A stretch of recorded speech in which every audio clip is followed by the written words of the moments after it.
Amy Marcos gusto na umanong makipag-umpugan kay Martin Romualdez kung sakali siya ay mapili na Senate President. Aba, gusto pala ni Amy Marcos na maging Senate President.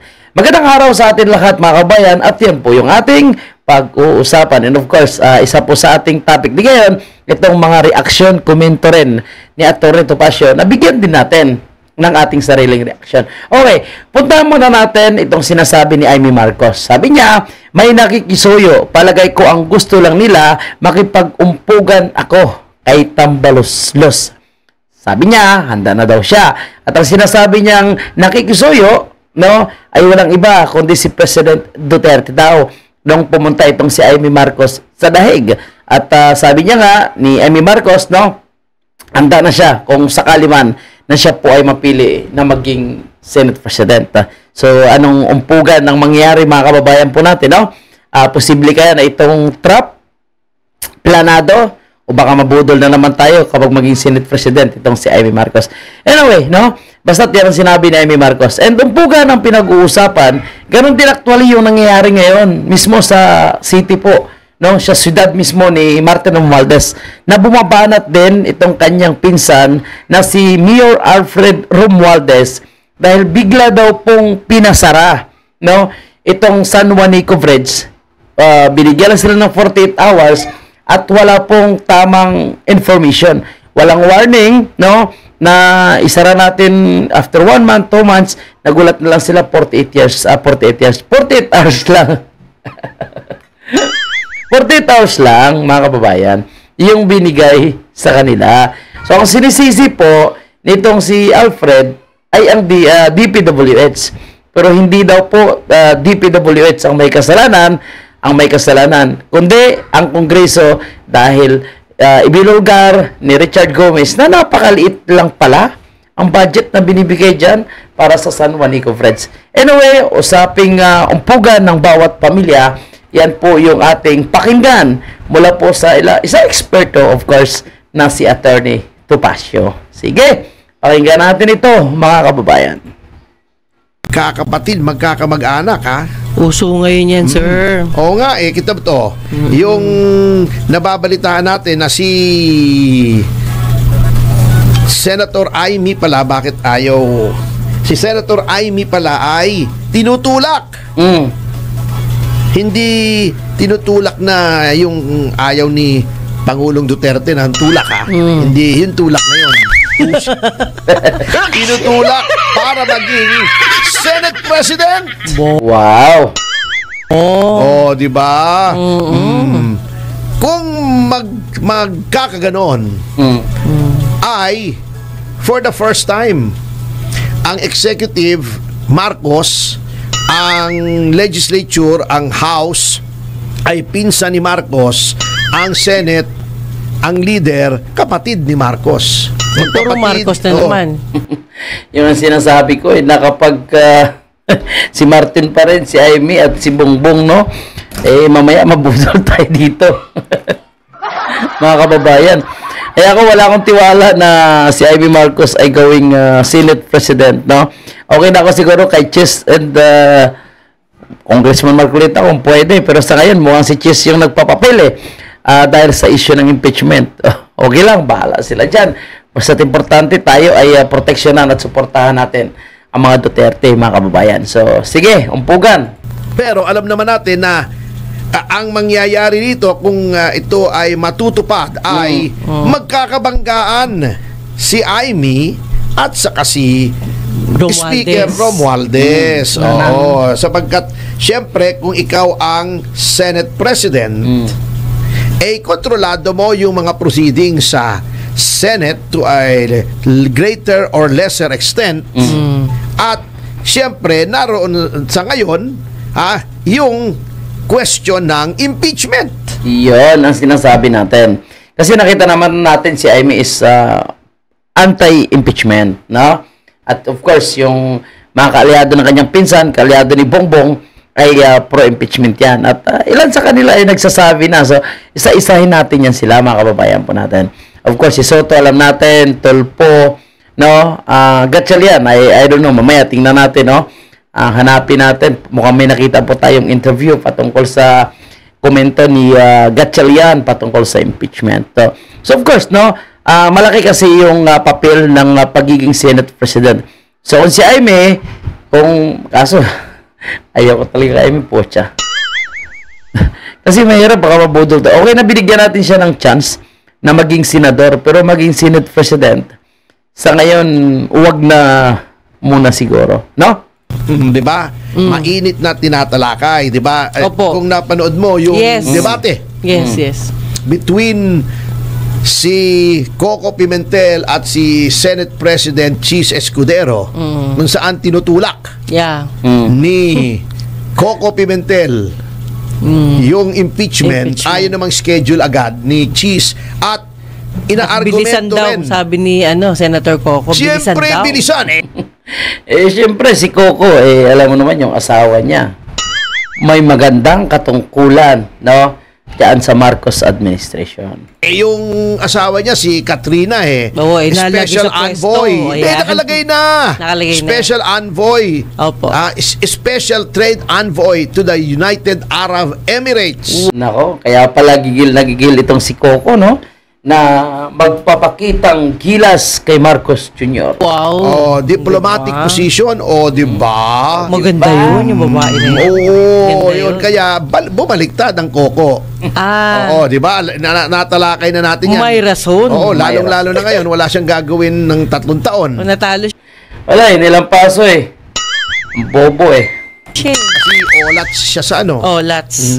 Sa Marikina. Oo, so, yun nga, sinasabi naman ni Tolentino, ni Senator Tolentino, na hindi na pwedeng itawid sa 20th Congress. Wala na. Maganda rin yung mga argumento Paliwanag na na. ibinigay niya. Apo. Sabi nga lang ng mga botante, bakit ngayon ka lang? Ba't kayo sabi? Bakit? Kakampi ka rin naman pala kay Duterte. Sara. Oo. Late pa, tapos na yung eleksyon. Sayang. Ang nangyari, sa kangkungan, pinulot. Pati siya nawala, Diba? no? Oo. Sayang. Yun din pala yung stand niya. Bakit hindi pa niya sinasabi noon? 'Di ba? Kasi ang dami talagang nagalit sa mga bumaliktad. Totoo. Katulad ni Governor Gwen. Siya pa yan, nilang Noong paso. Pangulo si Duterte. Ginang Arroyo. Arroyo. Arroyo siya. Kay Duterte. Pagkatapos, pag wala na sa poder, iniiwanan na niya. Ayaw ng mga tao doon Yan ang mahirap sa totoo lang mga kababayan po natin, dito po sa mga bumabalimbing.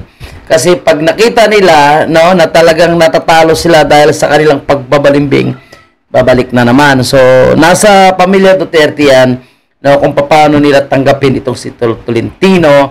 No, Tolentino, nakita ko naman is mula nung bumalimbing siya, hindi naman siya bumabanat sa pamilya Duterte.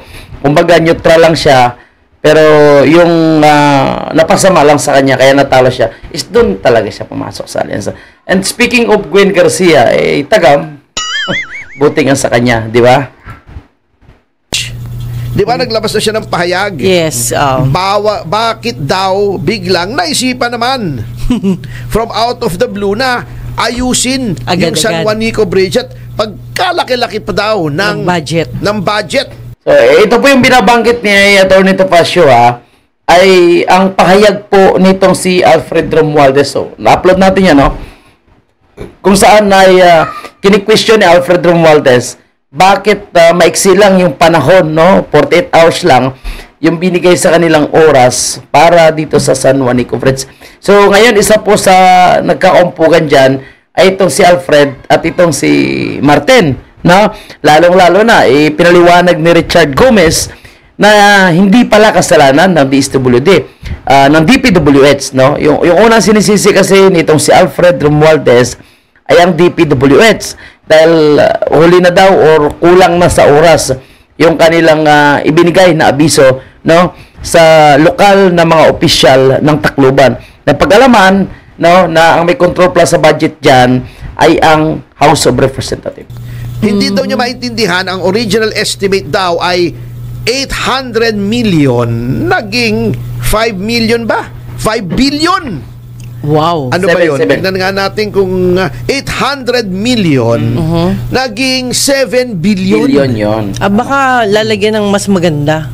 Oo nga, pero Additional. sabi nga niya, wala naman daw problema.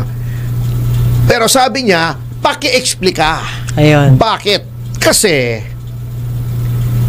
sino daw nagsagawa ng pag-aaral na dapat sarhan sa malalaking mga sasakyan ang San Juanico Bridge? Yun.